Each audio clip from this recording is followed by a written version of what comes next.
বনলতা সেন।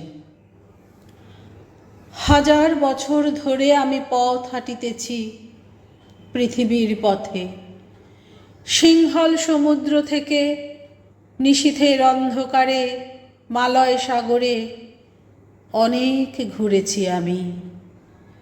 বিম্বিসার অশোকের ধূসর জগতে সেখানে ছিলাম আমি। আরো দূর অন্ধকারে বিদর্ভ নগরে আমি ক্লান্ত প্রাণ এক, চারিদিকে জীবনের সমুদ্র সফেন আমারে দুদণ্ড শান্তি দিয়েছিল নাটোরের বনলতা সেন। চুল তার কবেকার অন্ধকার বিদিশার নিশা, মুখ তার শ্রাবস্তির কারুকার্য, অতি দূর সমুদ্রের পর হাল ভেঙে যে নাবিক হারায়েছে দিশা।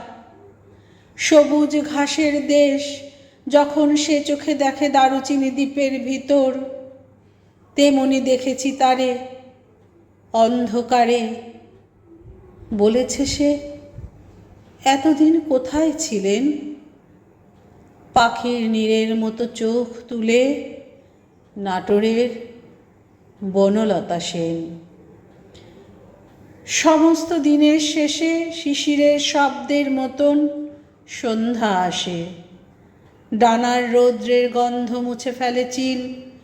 পৃথিবীর সব রং নিভে গেলে পাণ্ডুলিপি করে আয়োজন। তখন গল্পের তরে জোনাকির রঙে ঝিলমিল।